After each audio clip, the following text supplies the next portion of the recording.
Kung meron pong isa dito na naniniwala sa charter change, ako po bagong senador pa lang at nangangampanya pa lang, 2010 pa lang, ako po ay pabor na baguhin ang konstitusyon. Kaya po ako ay tumayo sapagkat napag-usapan po kanina na patungkol po doon sa mga nagfa-file.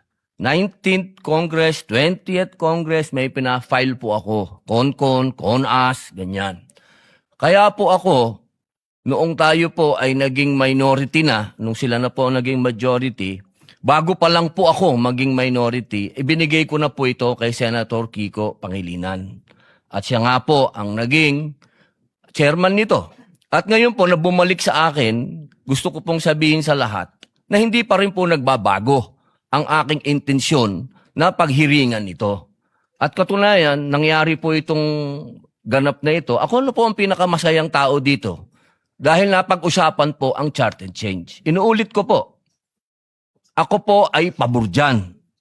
At ako po ay number 1 na isinusulong ang foreign investment, papasukin dito, parliamentary form of government at federalismo. Wala po akong pinagbago magmula nung kumampanya hanggang ngayon. Ito na po ang pinakamagandang nangyari sa balat ng lupa pag pinag-usapan si Senator Padilla.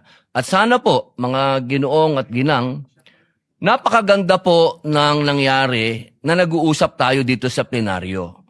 Dahil itong pangyayari nito, ibig sabihin, tayo po talaga'y mambabatas. Mas maganda po na dito tayo nag-uusap kesa parinigan po tayo ng parinigan sa media.